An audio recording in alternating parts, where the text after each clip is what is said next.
Sa bidyong ito ay isa na namang organikong pataba ang ating tatalakayin, kung paano natin magagamit ang Epsom salt sa ating mga halaman. Tama po, ang Epsom salt ay isang mineral na natural na lumalabas sa ating paligid. Ito ay namimina sa mga piling lugar sa mundo. Ito ay may taglay na magnesium sulfate at natalakay na natin sa mga naunang video na ang magnesium at sulfur ay ilan lamang sa mga micronutrients na kailangan ng mga halaman.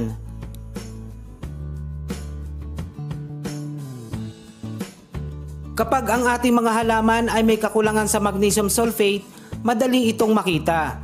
Bagamat ang mga halaman ay nangangailangan ng nitrogen upang magkaroon ng mga berde at matitingkad na kulay ng mga dahon, ang kakulangan sa magnesium sulfate ay nakakapagpigil sa halaman upang makakuha ng sapat na nitrohina na kanyang kailangan. Magriresulta pa rin ito sa paninilaw ng mga dahon at iba pang hindi normal na kulay. Kaya naman ang Epsom salt ay nakakatulong sa halaman upang magkaroon ng mas berde mga dahon at pagbuo ng chlorophyll na siyang sumasagap sa sikat ng araw upang makalika ang halaman ng kanyang sariling pagkain. Nakakatulong din ito upang mas maabsorb ng halaman ang iba pang nutrisyon na nasa presensya ng lupa. Ang magnesium ay nakakatulong din sa pagpapabilis ng pagtubo ng mga buto at mas napapataas din ito ang kalidad ng binhi. Ito ay lubang kailangan din upang mas madaling makabawi ang halaman laban sa stress sanhi ng pabago-bagong klima.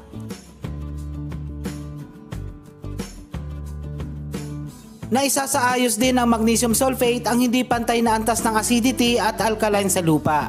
Sa mga nakaraang video ay natalakay na natin ang epekto kapag ang soil pH ay hindi balanse. Upang mas lubos nating maunawaan ang soil pH balance ay ilalagay ko na lang sa description ang link ng video. Paano ba ginagamit ang Epsom salt sa halaman? Sa bawat isang kutsara ng Epsom salt ay tumbasan ito ng 1 galon tubig o 4 na litro.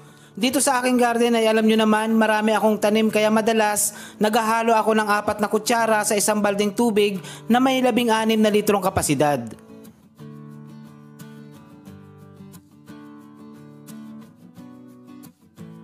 Ito ay maaaring ipandilig sa lahat ng uri ng halaman at mas mainam kung gagawin ito 2 beses sa isang buwan.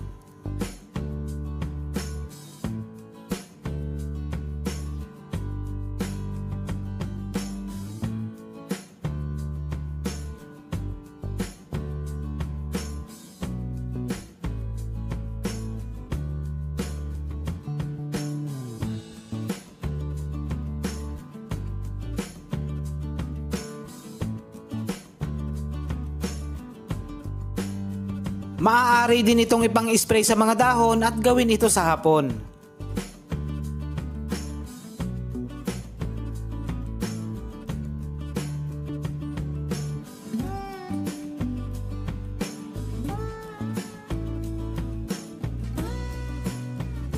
At ang pinakamadaling aplikasyon nito ay ibudbud sa lupa at pagkatapos ay diligan.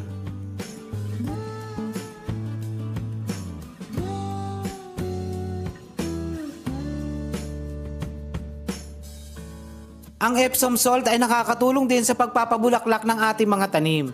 At kung ikaw ay may tanim na rose ay gamitan ng Epsom salt upang magkaroon ng mas magagandang kulay ng bulaklak.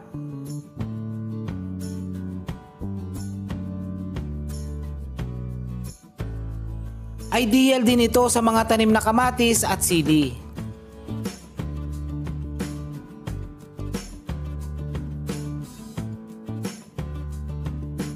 Nakakapagtaboy din ito ng ilang peces sa garden kagaya ng slugs at snails.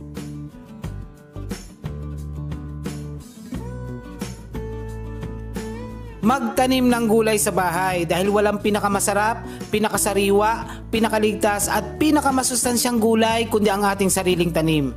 Ito po si Kuya Don, thank you so much sa iyong panonood.